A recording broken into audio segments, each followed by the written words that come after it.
Baik, Assalamualaikum warahmatullahi wabarakatuh. Perkenalkan, nama saya Tasya Nurjana dengan NPM 2121510332. Nah, di sini saya akan menjelaskan soal UTS yang mata kuliah, maksud saya dalam mata kuliah teori bilangan yang diampu oleh Bapak Dedi Nurjamil, Dr. Andes Magister Pendidikan.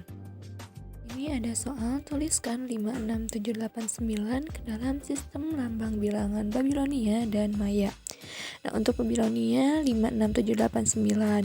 Nah, di sini itu 56789 itu kan lebih dari 60-an. Jadi hasilnya adalah 15 dikali 60 pangkat 2 ditambah 46 dikali 60 pangkat 1 ditambah 29. Nah, hasil dari 15 dikali 60 pangkat 2 adalah 54.000. Sedangkan 46 dikali 60 hasilnya adalah 2.760. Nah, lalu ditambah 29. Nah, maka hasilnya adalah seperti yang digambar. Segitiganya berbalik ke arah kanan gitu. Ke arah ya, karena sifatnya positif gitu. Nah, kenapa di sini ada dua selang? Karena selang itu agar kita tidak salah menyebutkan gitu. Nah, kenapa ada dua selangnya? Karena di sini itu pangkatnya 2, 60 pangkat 2, jadi selangnya ada 2. Sedangkan yang 60 pangkat 1 kan 1 gitu. Jadi selangnya adalah 1. Kemudian di sini ada untuk Maya 56789. Nah, hasilnya adalah 7 dikali 18 dikali 20 pangkat 2 ditambah 17 dikali 18 dikali 20 pangkat 1 ditambah 13 dikali 20 pangkat 1 dan ditambah 9. Maka lambang bilangan untuk Maya seperti yang digambar. Nah, lalu di sini ada nomor 2, tuliskan bilangan kompleks Z sama dengan min 5 ditambah 5i dalam bentuk polar dan Euler. Nah, kita bentuk grafiknya terlebih dahulu. Untuk X-nya itu adalah min 5 dan untuk Y-nya adalah 5. Maka kita mendapatkan titik di min 5,5. Nah, lalu kita mencari R-nya terlebih dahulu dengan rumus Pythagoras. Jadi, R sama dengan akar X kuadrat ditambah Y kuadrat sama dengan akar min 5 kuadrat ditambah 5 kuadrat sama dengan akar 25 ditambah 25 sama dengan akar 50. Nah, akar 50 itu adalah 5 akar 2. Kemudian pada kuadran 2, di sini untuk kuadran 2 cos alfanya itu bernilai negatif, sedangkan untuk sin alfanya itu bernilai positif. Jadi, cos alfa sama dengan min 5 per 5 akar 2. Nah, dikalinya itu dikali akar sekawan dari 5 akar 2. Nah, kan 5 akar 2 itu positif. Berarti akar sekawannya adalah negatif. Jadi, dikali negatif 5 akar 2 per negatif 5 akar 2. Maka hasilnya adalah negatif 25 akar 2 per 50 sama dengan negatif min 1 per 2 akar 2. Nah, itu hasilnya adalah 1 per 2 akar 2 untuk cos. Nah, lalu untuk sinnya, sin alfa sama dengan 5 per 5 akar 2 dikali sama seperti yang di atas, dikali akar sekawan, dikali negatif 5 akar 2 per negatif 5 akar 2. Maka hasilnya adalah negatif 25 akar 2 per negatif 50 sama dengan setengah akar 2. Kemudian untuk argumen alfa dihitung dengan sinus. Nah, sinnya kan udah kita ketahui bahwa sin alfa itu setengah akar 2. Nah, pada kuadran 2 jadi sudutnya itu tumpul, maka alfanya itu sama dengan 3 per 4 pi. Nah, untuk bentuk polarnya itu R sama dengan cos alfa ditambah I sin alfa sama dengan 5 akar 2 dikali cos setengah akar 2 ditambah I setengah akar 2. Jadi min 5 atau negatif 5 ditambah 5i sama dengan 5 akar 2 dikali cos 3 per 4 pi ditambah i sin 3 per 4 pi. Maka itu hasilnya untuk nomor 2. Lalu ada soal nomor 3. Misalkan operasi plus dibulat gitu ya, dan kali di bulat juga gitu. Nah, dalam sistem bilangan real didefinisikan sebagai berikut. A ditambah B sama dengan 2A dikurangi B ditambah 5. Nah, untuk A dikali B sama dengan A dikurangi 2B ditambah AB. Nah, kita tentukan unsur inverse dari penjumlahan dan perkaliannya. Jadi A ditambah B sama dengan 2A dikurangi B ditambah 5. Nah, kita ganti B-nya itu dengan P. Jadi A ditambah P sama dengan A. Jadi kita tinggal masukkan 2A dikurangi P ditambah 5 sama dengan A. Jadi negatif P sama dengan A dikurangi 2A dikurangi 5. Negatif P sama dengan min A atau negatif A dikurangi 5. Jadi P sama dengan A ditambah 5. Nah, untuk inverse-nya itu adalah A ditambah 5. Lalu kita mencari identitas. Nah, mencari identitas itu rumusnya adalah A ditambah I sama dengan P. Tinggal dimasukkan lagi sama seperti tadi. 2A dikurangi I ditambah 5 sama dengan A ditambah 5. Min I sama dengan, atau negatif I maksud saya, sama dengan A ditambah 5 dikurangi 2A dikurangi 5. Jadi negatif I sama dengan negatif A. Maka hasilnya adalah I sama dengan A. Nah, itu untuk identitasnya. Lalu kemudian untuk perkalian. Nah, perkalian inverse-nya kita cari dulu sama seperti tadi. A dikali B sama dengan A dikurangi 2B ditambah AB. Lalu A dikali Q sama dengan A. Nah, B-nya kita ganti dengan Q. Jadi tinggal masukkan kembali sama seperti tadi. A dikurangi 2Q ditambah AQ sama dengan A. Negatif 2Q ditambah AQ sama dengan 0. Q dikali negatif 2 ditambah A sama dengan 0. Jadi Q-nya sama dengan 0 per negatif 2 ditambah A. Maka Q-nya adalah 0. Nah, itu untuk inverse-nya. Lalu kita mencari identitas sama seperti tadi. Rumus identitas adalah A dikali I sama dengan Q. Tinggal kita masukkan nih. Jadi A dikurangi 2I ditambah AI sama dengan 0. Lalu di sini ada negatif 2I ditambah AI sama dengan negatif A. Nah, I-nya itu sama dengan, jadi I dikali negatif 2 ditambah A sama dengan negatif A. Maka hasil dari identitasnya adalah I sama dengan negatif A per A kurangi 2. Next, nah di sini ya ada masih nomor 3 ya. Soalnya adalah ubahlah 0,87 ke dalam basis 13. Gimana nih caranya? Nah, kita lihat nih di gambar. Jadi hasilnya caranya gitu maksud saya. 0,87 sama dengan 0,87 dikali 13 per 13. Karena kita kan menghitung basis 13 ya. Jadi 0,87 dikali 13 per 13 sama dengan 11,31 per 13 sama dengan 11 per 13 dikali 0,31 per 13 sama dengan 11 per 13.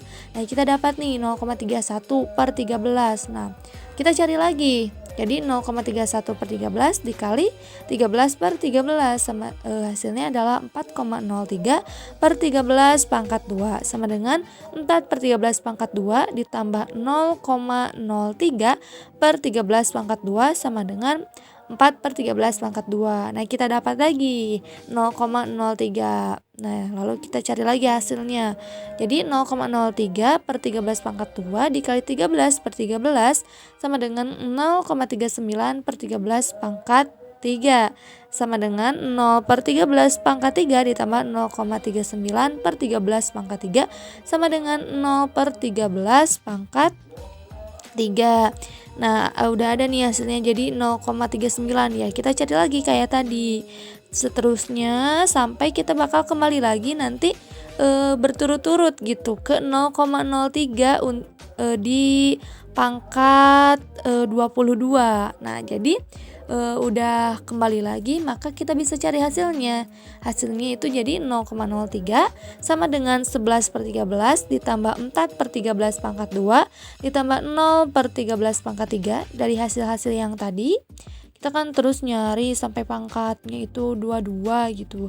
Nah, hasilnya itu kita tambah-tambah di sini. Jadi tambah 5 per 13 pangkat 4 ditambah 0 per 13 pangkat 5 sampai akhir 4 per 13 pangkat 22. Maka hasilnya itu adalah 0,03 sama dengan 0,84050.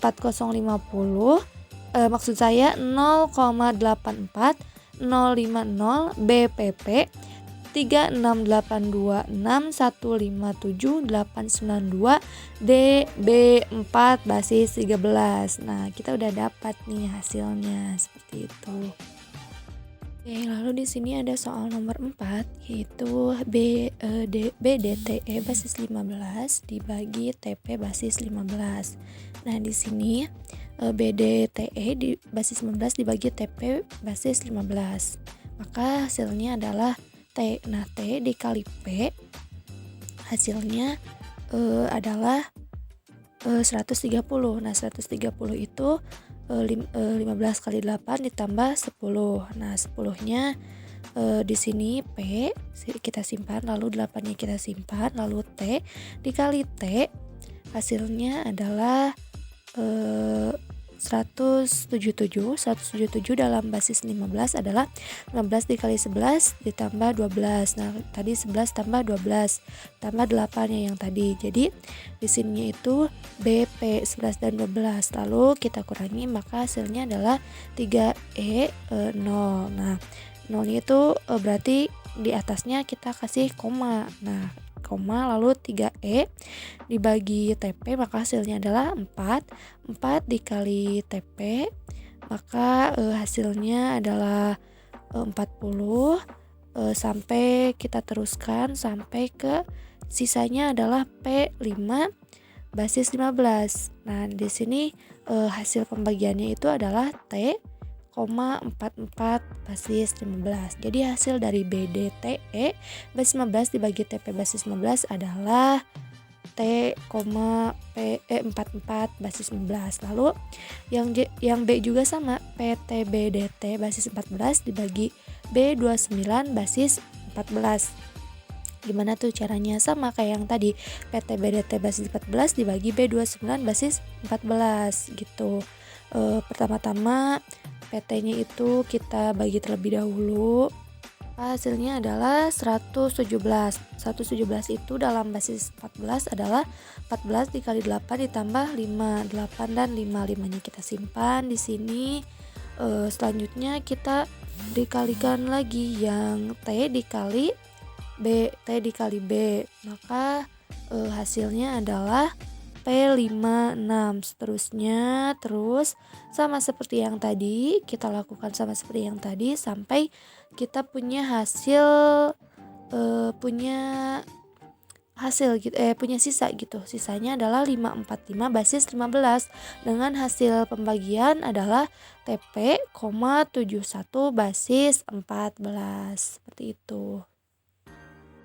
Oke, di sini nomor 5, gunakan teorem binum untuk menjabarkan X dikurangi 3Y pangkat 10. Nah, kita faktorialkan dulu ya. Jadi yang pertama itu 10 dan 0. 10 faktorial per 0 faktorial dikali 10 faktorial, maka hasilnya 1. Lalu 10 dan 1. Jadi 10 faktorial per 1 faktorial dan dikali 9 faktorial, maka hasilnya adalah 10. Lalu 10 faktorial dan 2. 10 faktorial dikali 2 faktorial per 2 faktorial dikali 8 faktorial sama dengan 45 sampai 10 per 10. Jadi 10 faktorial per 10 faktorial, maka kali 10 faktorial hasilnya adalah 1. Untuk A-nya itu sama dengan X dan B-nya itu sama dengan negatif 3. Jadi X dikurangi 3Y pangkat 10, karena ini pangkat 10 berarti semakin ke sana maka pangkatnya semakin menurun. Jadi 10, 9, 8, 7, 6, 5, 4, 3, 2, 1 untuk X-nya gitu. Sementara untuk Y-nya makin sana itu makin besar gitu. Jadi hasilnya itu kan A-nya itu sama dengan X. Jadi X pangkat 10 ditambah 10 X pangkat 9 dikurangi 3Y ditambah 45 X pangkat 9 ditambah 3 ditambah min 3Y pangkat 7 ditambah 120 X pangkat yang tadi 8 pangkat 8 ditambah 120 X pangkat 7 sampai seterusnya. Lalu hasilnya adalah X pangkat 10 dikurangi 30 X pangkat 9Y ditambah 405 X pangkat 8 Y kuadrat dikurangi 3240 X pangkat 7 Y pangkat 3 ditambah 17.010 X pangkat 6 Y pangkat 4 dikurangi 6123 maksud saya 61.236 X pangkat 5 Y pangkat berapa ini 5 ditambah 153.090 X pangkat 4 Y pangkat 6 sampai seterusnya. Lalu ditambah yang terakhir 59.049 pangkat 10. Itu untuk hasil dari nomor 5A. Oke, nomor 5 itu tentukan suku ke-9 dari 3x ditambah y pangkat 15. Nah, ini itu adalah 15. Jadi, koefisien suku ke-9 itu 15 dan 8. Kita cari faktorialnya. 15 faktorial per 8 faktorial dikali 7 faktorial, maka hasilnya adalah 15 dikali 14 kali 13 kali 12 kali 11 kali 10 kali 9 kali 8 per berapa ini 8 kali 7 kali 6 dan seterusnya. Lalu hasilnya adalah 32.432.400 per 5.040 sama dengan 6.435, 3x pangkat 7 dan y pangkat 8. Lalu 3x nya itu kita pangkatin 7, jadi 6.435 dikali 2.187 x pangkat 7 dan y pangkat 8. Itu untuk hasil nomor 5